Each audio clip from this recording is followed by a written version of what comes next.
Good morning, dear students. How are you? Hope you all are fine.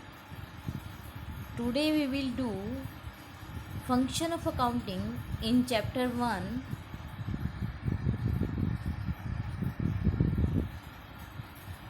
Function of accounting of chapter 1st. Meaning and objective of accounting. What is the function of accounting? क्या काम करता है account? क्या काम के लिए हम accounting करते हैं? क्या उसके फंक्शंस हैं? कल हमने किया था जब कि एक सिस्टमेटिक रिकॉर्ड रखता है, उसके बाद हम क्लासीफाई करते हैं, क्लासीफाई करने के बाद समरी निकालता है। समरी में हमने कहा था कि trading account, profit and loss account और बैलेंस शीट बनाते हैं। ट्रेडिंग अकाउंट से हमको ग्रॉस प्रॉफिट, ग्रॉस लॉस के बारे में पता चलता है। प्रॉफिट एंड लॉस अकाउंट से हमको नेट प्रॉफिट, नेट लॉस के बारे में इंफॉर्मेशन मिलती है। और बैलेंस शीट से हमको फाइनेंशियल पोजीशन के बारे में पता चलता है। अब बात आती है कि इसके मेन फंक्शन क्या है। वही है कि एक सिस्टमेटिक रिकॉर्ड को मेंटेन करने का काम जो है वो अकाउंट करती है। किस पर्सन से कितना लिया, कितना दिया, तो कितना कितना देना है, लेना है, कितने का परचेज़ किया, सब चीज़ों का रिकॉर्ड जो है एक बुक्स में सिस्टमेटिक रिकॉर्ड रखा जाता है। किसके थ्रू? अकाउंटिंग के थ्रू। अकाउंटिंग के थ्रू ही हम रिकॉर्ड रखते हैं, अकाउंटिंग के थ्रू ही हम लेजर बनाते हैं और उसके बाद उसकी summary means profit and loss account और बैलेंस शीट बनाते हैं। सेकंड हमारा पॉइंट आता है communicating the financial result to various parties. Second function ये भी हमारा कल आया था कि interpret the result and communicating. तो वो जो अकाउंटिंग साइकिल में ही था लास्ट के 2 पॉइंट्स, तो वही है ये कि फाइनेंशियल रिजल्ट क्या है, डिफरेंट डिफरेंट पार्टीज़ को कम्युनिकेट करना भी क्या है कि कम्युनिकेट करने का मीनिंग क्या है कि जो भी इंफॉर्मेशन है वो दूसरे को ट्रांसफ़र करने का काम भी करता है, जो भी रिजल्ट निकला है उसको दूसरे को बताने का काम करता है। नेक्स्ट हमारा है protecting the assets of the business. Another function of accounting is to maintain proper record of various assets such as cash in hand, bank balance, inventory, debtors. It enables the management to keep proper control over them. तो ये assets को protect करने का काम करता है। हमारे business में काफ़ी सारे पर्सन जो हैं काम कर रहे होते हैं, कोई पर्सन चोरी ना करे, कोई हमारे पास फ्रॉड का केस ना हो। तो ये हमारी एसेट्स को, कैश को, माल को, स्टॉक को, बैंक बैलेंस को, या हर चीज़ का जो है प्रॉपर रिकॉर्ड रखता है, जिसकी वजह से जो है मैनेजमेंट जो है कंट्रोल, प्रॉपर कंट्रोल जो है उनके ऊपर रखा जा सकता है। नेक्स्ट हमारा है प्रोवाइड असिस्टेंस टू मैनेजमेंट। देखिए ध्यान देंगे कि मैनेजमेंट के किस तरह से असिस्टेंस का काम करता है या असिस्टेंस प्रोवाइड करता है अकाउंटिंग। टाइमली इन्फॉर्मेशन, जो भी मैनेजमेंट को फाइनल डिसीजन लेने के लिए, प्लान करने के लिए, कंट्रोल करने के लिए जो अभी उनको वो चाहिए इन्फॉर्मेशन, वो इन्फॉर्मेशन जो है वो अकाउंटिंग के थ्रू जो है मैनेजमेंट को प्रोवाइड की जाती है, जिससे वो अपनी important decision, planning, controlling, decision making कर सकते हैं और ये असिस्टेंस की तरह काम करता है। नेक्स्ट हमारा trusteeship. In case of company the management is interested with the task of controlling the resource of the enterprise. Management को ही सारा कुछ सौंप दिया जाता है, ट्रस्टी का काम करती है। शेयर होल्डर होते हैं वो अलग अलग जगहों पर होते हैं।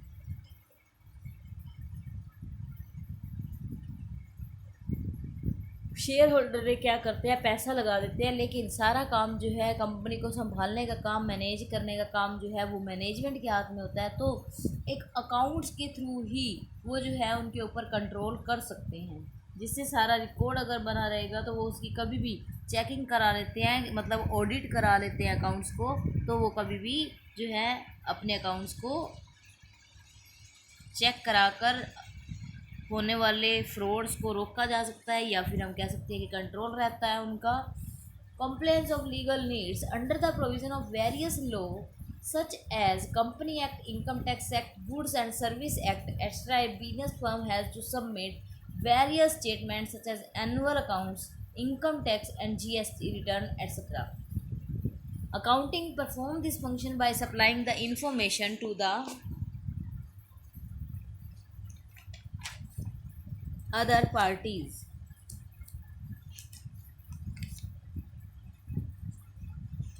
Under the provision of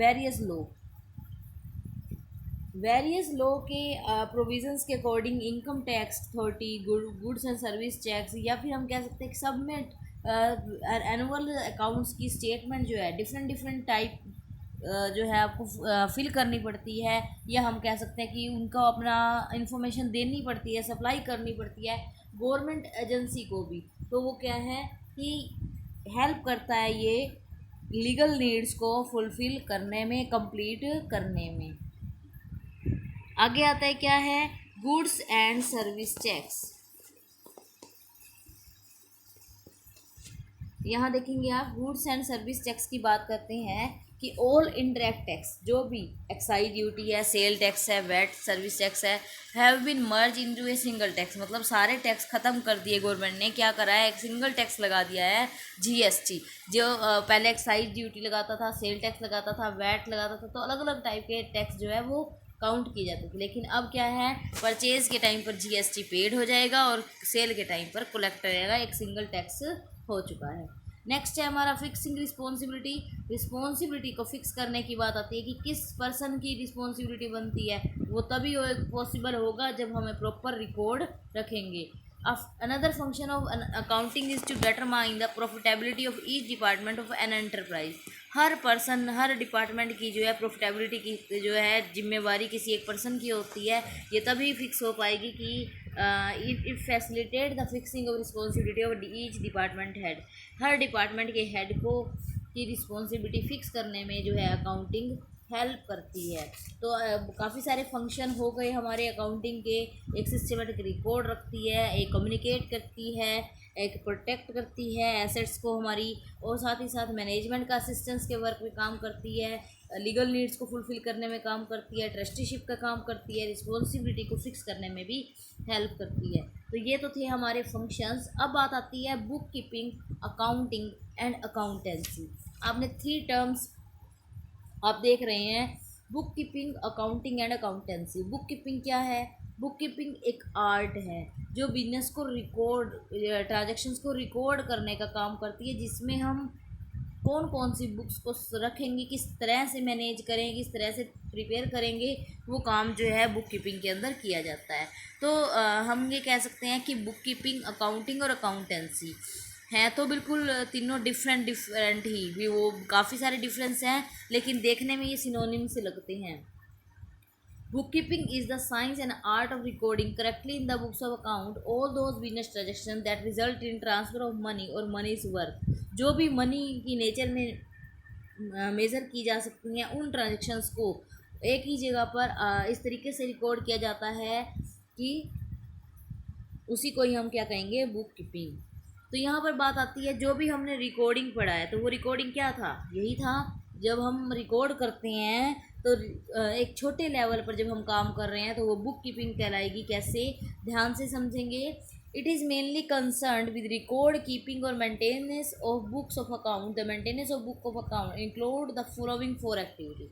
ये 4 फंक्शन हम इसमें करेंगे, जिसमें कि हमारी बुक कीपिंग जो है वो कंप्लीट होती है। सबसे पहले हमने उसकी करेक्टरिस्टिक में भी पढ़ा था अकाउंटिंग की, कि फाइनेंशियल नेचर की या फाइनेंशियल टर्म्स को ही हम जो है रिकॉर्ड करने के लिए लेते हैं। तो सबसे पहले क्या करता है, आइडेंटिफाई करता है कि कौन सी ट्रांजैक्शन फाइनेंशियल नेचर की है और कौन सी नहीं है। उसके बाद पॉइंट आता है कि कौन सी जो फाइनेंशियल ट्रांजैक्शंस हो, जैसे मान लीजिए मैंने कहा कि एक हमारे एम्प्लॉयज़ के बीच में झगड़ा और एक अच्छा एम्प्लॉय जो है वो रिज़ाइन देकर चला जाए, जिससे हमको लॉस होगा। जब लॉस होगा तो हम ये नहीं बता सकते कितने रुपए का लॉस हुआ, लेकिन अगर हमारे को एक्चुअल में हमारे आग लग गई तो हम बता सकते हैं कि हमारे बिजनेस में कितने का लॉस हुआ। तो ये चीज़ जो है फाइनेंशियल नेचर की ही मानने की है, कि जो आग लगने पर जितने माल का लॉस हुआ हमने उसका टोटल किया तो वो हमारी फाइनेंशियल नेचर की है। लेकिन एक पर्सन के जाने से जो लॉस हुआ वो हम नहीं बता सकते हैं। तो इसी तरह से measuring the identified transaction in term of money. फिर जो ट्रांजेक्शन्स है उसको मनी की रूप फॉर्म में लेकर आना। जैसे आपने बोला कि आग लगने पर मेरी 10 मशीनें जल गई, 10 मशीनों का रेट क्या है, अब आप वैल्यू बता देंगे, तो इस तरह से आप उसको मनी की फॉर्म में मेज़र करेंगे। उसके बाद हम क्या करते हैं, रिकॉर्ड करते हैं। रिकॉर्ड करना और क्लासीफाई करना। क्लासीफाई में हम क्या करते हैं, डिफरेंट डिफरेंट अकाउंट्स बनाते हैं लेजर में। तो ये चीज़ जो है वो हमारी बुक कीपिंग के अंदर आती है। जहाँ पे बुक कीपिंग ख़त्म होगी उसके बाद हमारी अकाउंटिंग स्टार्ट होगी। जहाँ बुक कीपिंग ख़त्म होगी वहाँ हमारी अकाउंटिंग स्टार्ट होगी। मीन्स अकाउंटिंग जो है बुक कीपिंग स्टार्टिंग वर्क, जैसे कि identify the financial transaction and measurement in the money nature and record in the journal and subsidiary books, after that make a ledger, then we can say accounting start where book keeping end। जहाँ से accounting start होती है वहाँ पर book keeping ख़त्म हो जाती है। मीन्स हम इसकी समरी जब करेंगे तो वो काम हमारा अकाउंटिंग में गिना जाता है। Profit and loss account, balance sheet बनाना, ट्रायल बैलेंस बनाना, उसके बाद उनके रिज़ल्ट को इंटरप्रिएट करना, एनालाइज करना और उसके जो कम्युनिकेशन करना, इंफॉर्मेशन जो भी रिज़ल्ट हुआ है उसकी। Thus an accountant's work goes beyond that of a bookkeeper. However, in actual practice, the accounting process includes the bookkeeping function also because on the basis of bookkeeping record.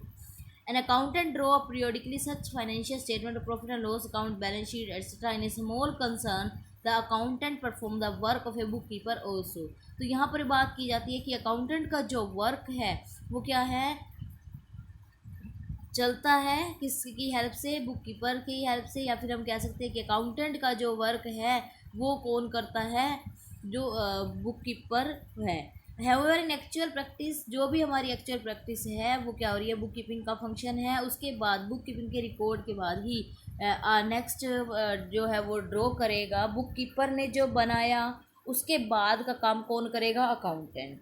Accountant ने क्या करना है, trading account, profit and loss account, balance sheet, financial results, और हम कह सकते हैं कि उनको interpret the result and analyse the summarise, communicating the information to the interested parties. तो ये सारे काम अकाउंटेंट करेगा। बुक कीपर क्या करेगा, बुक कीपर जो है उसके पहले का काम करता है। तो वही चीज़ कि बुक कीपिंग रिकॉर्ड रखने के बाद अकाउंटेंट क्या करेगा, पीरियोडिकली जो भी ड्रॉ करेगा फाइनेंशियल स्टेटमेंट्स। अगर एक स्मॉल कंसर्न है तो अकाउंटेंट ही सारे काम कर लेता है, बुक कीपर हम अलग से अपॉइंट नहीं करते हैं। अगर स्मॉल बिजनेस है तो बुक कीपर ही का काम भी कौन कर देता है, बुक कीपर का काम भी अकाउंटेंट कर देता है। नेक्स्ट है क्या, अकाउंटेंसी।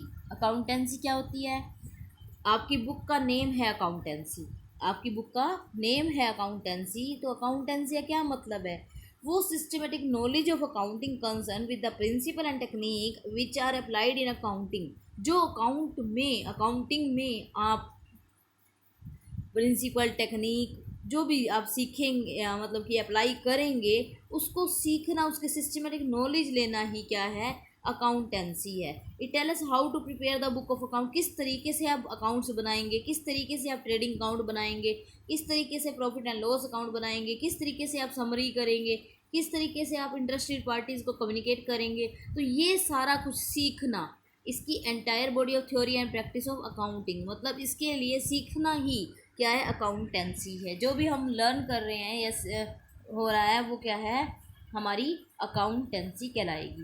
तो डिफरेंस देखेंगे, डिफरेंस हमारा देख रहे हैं हम बुक कीपिंग और अकाउंटिंग में। तो बुक कीपिंग सबसे पहले प्राइमरी स्टेज है और ये क्या है, सेकेंडरी स्टेज है। जहाँ अकाउंटिंग स्टार्ट होता है वहाँ बुक कीपिंग एंड हो जाता है। स्कोप के देखेंगे, इसमें क्या क्या काम करते हैं, ये अभी हमने किया कि हमने आइडेंटिफाई किया फाइनेंशियल नेचर को, मनी की फॉर्म में मेज़र किया और उसके बाद रिकॉर्ड किया, क्लासीफाई किया। इसमें हम समरी करते हैं, एनालाइज करते हैं, कम्युनिकेट करते हैं।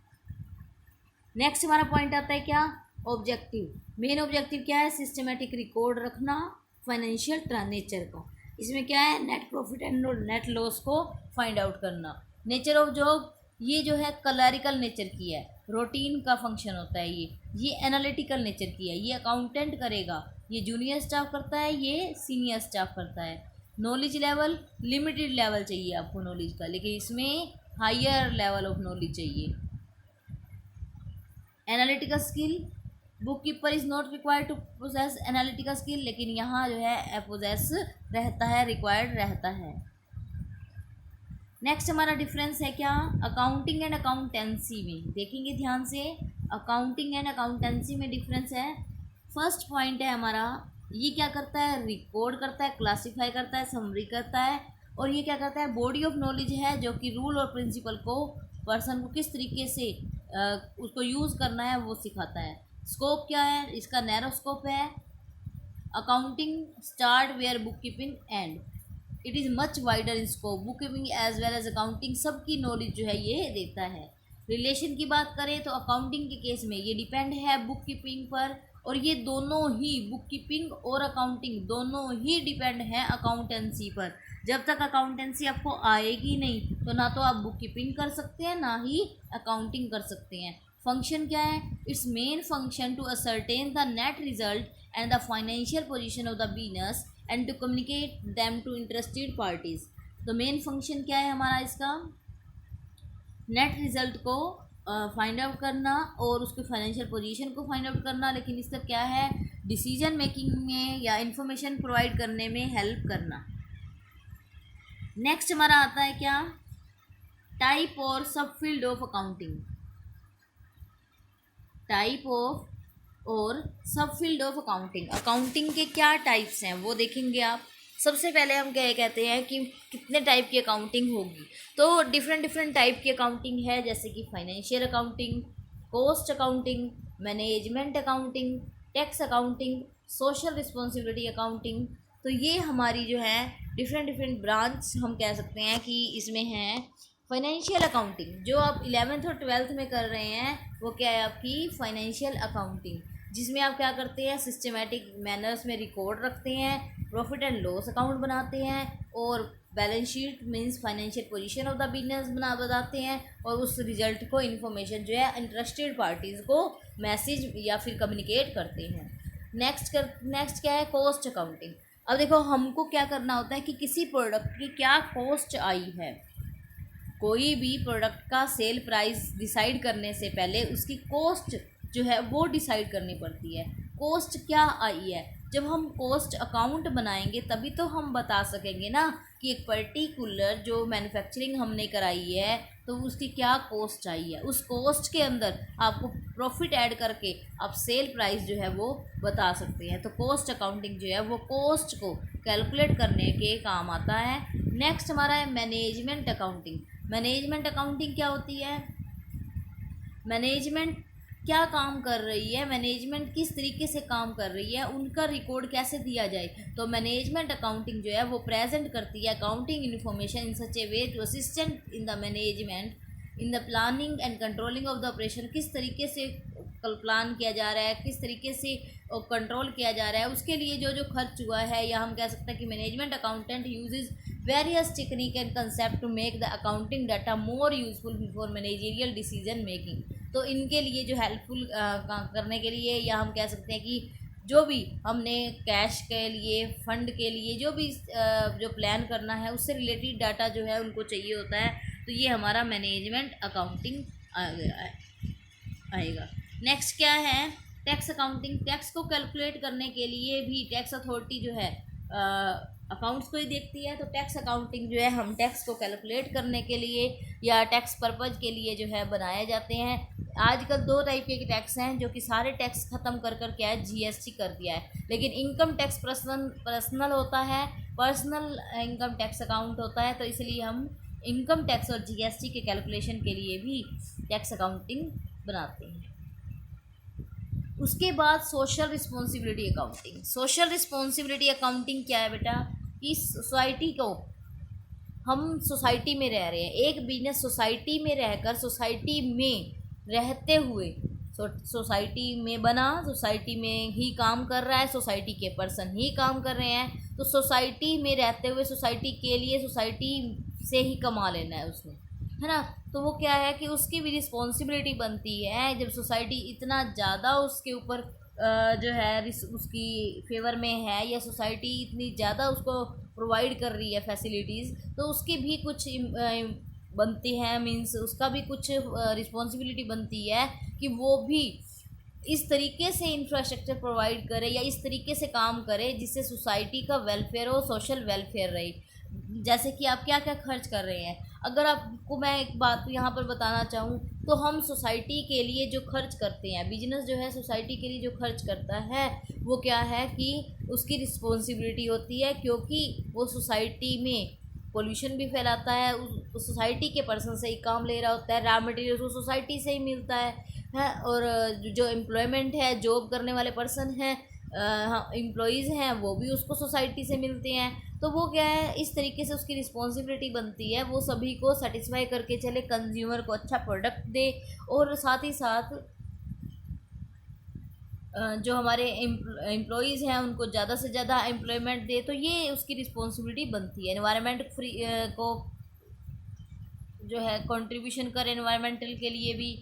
तो ये सारे पॉइंट जो है उसकी रिस्पॉन्सिबिलिटी है। तो कितना उसने कहाँ खर्च किया, वो बात हमारी सोशल रिस्पॉन्सिबिलिटी अकाउंटिंग में आ जाती है। अब आपको मैं एक अच्छा सा एग्जांपल दूंगी यहाँ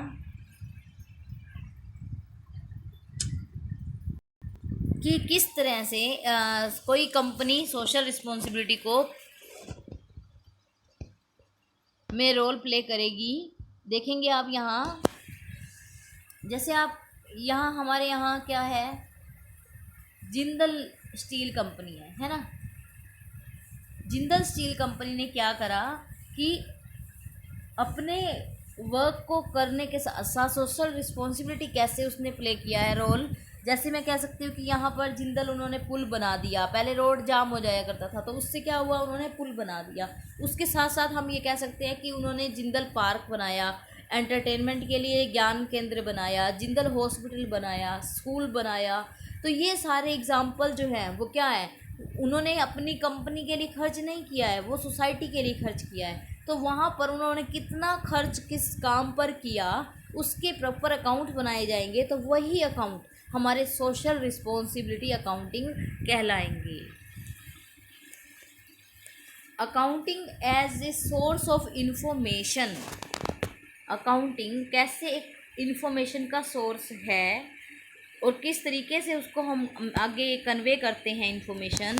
तो ये देखेंगे, accounting is often regarding as the language of the business since the main aim of a language is to serve as a mean of communication.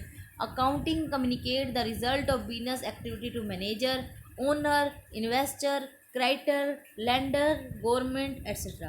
तो accounting is an information system, is a process of identify, measuring, recording, summarising and communication the information about business to interested users of such information. वो कहता है कि जो भी accounts में आप account बना रहे हैं, रिकॉर्ड कर रहे हैं, तो ये सारी इन्फॉर्मेशन जो है इसके यूज़र्स को मैसेज में, या हम कह सकते हैं कि इन्फॉर्मेशन को कन्वे किया जाता है, कम्युनिकेट किया जाता है। अब कौन कौन से यूज़र्स हो सकते हैं, अकाउंट का यूज़ करने वाले कौन कौन से पर्सन हो सकते हैं, तो 2 पार्ट्स में उसने डिवाइड किया है। फर्स्ट पार्ट है हमारा इंटरनल, सेकंड है एक्सटर्नल। इंटरनल यूज़र्स और एक्सटर्नल यूज़र्स। इंटरनल यूज़र्स कौन होंगे, बिजनेस के अंदर कौन रहता है, या तो ओनर या मैनेजमेंट, तो वो जो है डायरेक्ट इंटरेस्ट होता है उनका। उसके बाद हम अगर ओनर की बात करें तो ओनर कौन होता है, जो पैसा लगाता है, जो कंट्रीब्यूट कर रहा है कैपिटल को बिजनेस में प्रॉफिटेबिलिटी के लिए। वो मतलब कि ये जानना चाहता है कि क्या उनका लॉस हुआ, क्या प्रॉफिट हुआ, उनके प्रॉफिट कितने हुए, क्या पहले से डिक्रीज़ हुए, इंक्रीज़ हुए। तो इन सब चीज़ों के लिए भी वो ओनर जो है वो हमारे अकाउंट्स को जानना चाहते हैं। नेक्स्ट है मैनेजमेंट। मैनेजमेंट क्यों जानना चाहती है, मैनेजमेंट कौन होती है, मैनेजमेंट वो होती है जो बिजनेस को स्मूथली रन कराने में हेल्पफुल होती है। साथ ही साथ हम ये कह सकते हैं कि उनकी क्या नीड है, अकाउंटिंग की इन्फॉर्मेशन जानना। अकाउंटिंग की इन्फॉर्मेशन जानने बिना वो कैसे डिसीजन ले पाएंगे, जो उन्होंने आज तक डिसीजन लिए हैं वो कहाँ तक हेल्पफुल है, क्या उनको प्रॉफिट हुआ है, क्या उनको लॉस हुआ है, क्या मतलब कि उनका जो डिसीजन लेते हैं वो किस टाइप से हेल्पफुल रहेंगे, वो किस तरीके से भी जो है उनके प्रॉफिट को इंक्रीज़ कर रहे हैं या डिक्रीज़ कर रहे हैं, कॉस्ट क्या आ रही है, स्पीड क्या रह रही है। तो इस तरीके से ये भी ये जानना चाहते हैं कि सेल कितने की हुई, प्रॉफिट कितने का हुआ। तो ये जो है ये जानना चाहते हैं कि इन फ्यूचर हमें क्या सुधार करने की नीड है या क्या हमें एक्स्ट्रा करने की नीड है जिससे हम ज़्यादा से ज़्यादा प्रॉफिट अर्न कर सकें। और जो कुछ ऐसी प्रॉब्लम्स हैं या जो कुछ ऐसे रीज़न्स हैं जिनकी वजह से हम प्रॉफिट नहीं कमा पा रहे हैं, ये उनको भी ढूंढने की कोशिश करते हैं जिससे कि हम अपने बिजनेस को स्मूथली रन करा सकें। तो एक्सटर्नल यूज़र्स कौन से होंगे?